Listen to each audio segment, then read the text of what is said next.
For today's ganap mga kumarites, ayan, no nakaraang linggo pa to. Bali mga kumarites, galing pa ako nitong panggabi. Kita nyo naman yung mata ko pagampagapa. Chinat nga pala kami ni Kuya JR na pumunta daw kami sa kanila kasi magbo-boodle fight tayo. Pero bago nga tayo pumunta doon, may pinabibili muna si na Kuya dito sa may Alphamart. Bali ang pinabili nga pala ni na Kuya ay soft drinks at saka ice cream. Bali katanghalian nga nito mga kumarites, siguro idlip lang talaga yung nagawa ko. Pagkatapos yung tricycle namin, dito na lang namin pinarada sa tapat ng bahay ni na Ate Allen. Andito pala yung kamba, yung anak ni Kumaring Rose. Ayan, ito nga pala si Eunice at saka si Kiel. O diba, napakadaldal ni Eunice, nakikita daw niya ako sa Facebook, napapanood daw niya ako. Kaya sabi ko sa kanya kung gusto niya bang mapanood yung sarili niya sa Facebook, oo daw. Tapos nangihingi nga pala sa asawa ko ng papasko, o diba, naalala pa yung Pasko, hindi siguro pinapaskuhan itong asawa ko, kaya ayan, naalala. Di ang ginawa naman ng asawa ko, binigyan naman ng tig-10, o diba, ang kuripot. Pagkatapos naman yan, ay dediretso na tayo doon sa bahay ni na Inay. Bali, tumawag nga pala si Kuya, magtatanghalian mga kumarites, kaya ayan, kita nyo naman santing nga ang init. Buti na lang may dala nga pala akong payong. Dito nga pala sa daan sa kanila talagang walang puno, kaya ayan, super init. Ay aba, nakalingat lang ako dyan sa bakang yan, abay sinusundan na ako, kaya naman napatakbo ko. At ayan, pagkadating nga natin dito kay na Inay, naabutan ko nga pala na nag-iihaw na nga pala sila nitong karne. Tapos si Kyle naman, busy dun sa kanyang piniprepare na shabu-shabu. At meron nga pala silang bagong aso, ayan nga pala si Walnut. Pero ang palayaw niya si Wally. O diba mga kumarites, dati-rate yung anak ko tuwing Biyernes nagpapapunta na agad dito kina Inay. Nagmamaktol pa yon pag hindi na iyahatid dito. Pero dahil nga break na daw sila, ayan, bihira mo na mapapunta dito kina Inay kung hindi pa namin susoy-soyin. Ayaw daw niya kasi makikita lang niya si girl. Sus, kunwari ka pa, inayakan mo din naman yon. Bali dito nga pala sa lamesa, nakaprepare na nga pala yung pangsangyup. Akala ko nga kung anong okasyon, wala lang mga kumarites, natripan lang nila. O diba, ganyan ang trip ng pamilya namin. Pero in fairness mga kumarites, mas masarap naman yung ganito kaysa naman gagastos ka pa ng malaki sa labas. Kasi mga kumarites, nung kumain kami sa Romantic Baboy, magkano rin yung nagastos nila doon? Tamang-tama naman mga kumarites, at wala pa nga kaming kain ito. Kasi yung asawa ko, tanghali na rin nagising, ako naman kakaawas ko lang. Idlip nga lang yung nagawa ko, kaya yung mata ko puktong-pukto pa, pero yung totoo, nag-iyak pala ako mga kumarites. Kasi mga kumarites, pag stress na ako sa trabaho, pag sobrang pagod na ako, ayan, yung asawa ko yung iniiyakan ko pag kami mga problema about sa trabaho, yan, kachismisan ko. Pag may mga nangyayaring hindi maganda sa trabaho, siya yung pinagkukwentuhan ko.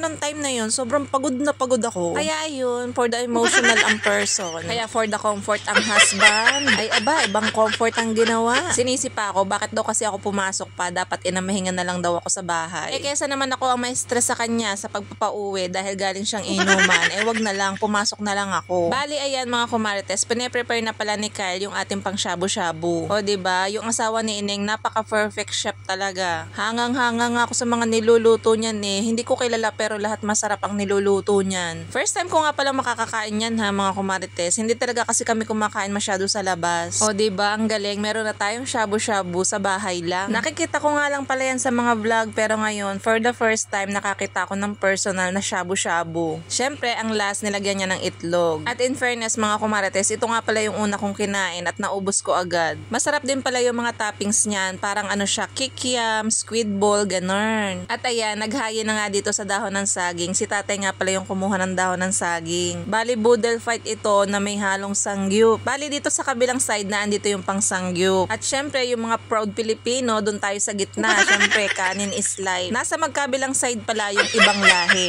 Yung pang sangyup sa kanan, sa kaliwa naman yung shabu-shabu. At syempre, meron din tayong soft drinks, hindi mawawala ang ating pampadighay. Tapos si Kyler naman, inabaton ako ng chichirya. Tinikman ko, ito daw yung takis. O diba mga kumarites, sabi ko patikim. Para siyang chips na nakabidot lang mga kumarites. Masarap naman siya, cheese flavor. Pagkatapos nga pala ni Ining na maghaya ng kanin, ayan, si Kyle naman, inumpisahan naman itong ating pangsangyup. Tamang-tama talaga kasi wala kaming umagahan at tanghalian na to, kaya ito na yung ating tanghalian. Ngayon na nga lang din ako nakapasyal kina Inay dahil alam nyo na, busy sa trabaho at hindi na nga makagala. Dahil alam nyo ba mga kumarites, sa trabaho namin, talaga namang halos lahat talaga kami napapagod na. At yung iba nga sa amin, halos lahat gusto na talagang sumuko at mag-resign. Pero dahil mukhang pera tayo, bakit tayo magre-resign? Syempre, hanggang pagod na lang at ipahinga na lang natin, Pero kung iisipin mo naman yung future, paano naman kung wala kang trabaho at nasa bahay ka lang? Baka lalo lang tayong ma-stress dahil wala tayong pambayad sa mga utang. Kaya ako nga hanggang rant na lang din sa asawa ko. At least kahit papano may nasasabihan ako ng pagod sa maghapon. Pero kung tatanungin nyo nga ako kung may balak ba ba ako mag-resign sa bahay ni kuya? Syempre may plano din naman ako. Pero ayoko magdesisyon at sumugal sa wala namang kahihinatnan. Kung magre-resign man ako, gusto ko yung meron akong pagkakakitaan kahit nasa bahay lang ako. Pero sabi ko nga hindi ako magre-resign hanggat hindi will ni Lord na mag-resign ako. Dahil sa lahat ng desisyon na ginagawa ko mga kumarites, nagsisik pa rin ako ng guidance kay Lord. Dahil kung hindi pa niya plano na mag-resign ako, bakit naman tayo magre-resign? Dahil naniniwala pa din ako na mas best yung plano niya kaysa sa plano natin. Hindi man ngayon pero alam ko dadating yung panahon na lahat ng pangarap ko ay matutupad. Kahit naman matagal, willing naman ako mag-antay. O diba, ang dami ko nang sinabi tapos na kaming kumain. Bali yung mga dugong Pinoy, mga kumarites, kanin ang kinain. Yung mga dugong bughaw daw,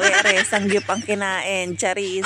Syempre, hap-hap tayo kaya ayan, kumain din ako ng sangyup. Bali tinanong ko nga pala kay Kyle kung ano yung sauce nung ating sangyup. Ayun daw yung samjang at saka gochujang. Bala ko kasi bumili nun mga kumarites para sa bahay, magsangyup na lang din kami. Bali syempre pagkatapos namin kumain, dessert naman tayo mga kumarites. Bali yung binili nga palang ice cream, ayun nga pala yung pinaka-dessert natin. Kita nyo naman, ito na yung after pagkatapos namin kumain. O diba, may seafoods pa. Ang tinira ko dyan yung hipon. Hindi kasi ako maalam kumain ng alimasag, kaya ayun ang kinain ko, yung tahong at saka yung hipon. Maya-maya, si Consi JR nga, naghanda na para mag-opera. Bali yung asawa ko kasi mga kumarites, nagnana nga pala yung kanyang paa. Bali dun sa may ingron nga niya, ayun, dun nagnana, ewan ko ba kung bakit. At dahil panggabi nga ako mga kumarites, hindi ko nga malanggas yung sugat niya. Ay maalam naman siya maglinis, ay inaantay pa ako, di ayan, nagnana tuloy. Bali si Kuya JR na nga yung naglinis niya, yung panganay na kapatid ng aking asawa. Pero bago nga yan, nilanggas muna ng dahon ng bayabas. Tapos ininuman na rin ng asawa ko ng gamot para mas mabilis gumaling. At maya-maya habang nagpapahinga nga kami dito, meron nga dumating na rider. Bali may parcel nga pala si Kuya JR at ito nga pala yung laman. Dishwashing liquid nga pala ito mga kumarites at ito nga pala ay hinahaluan lang ng tubig. Nakalagay nga pala dito 6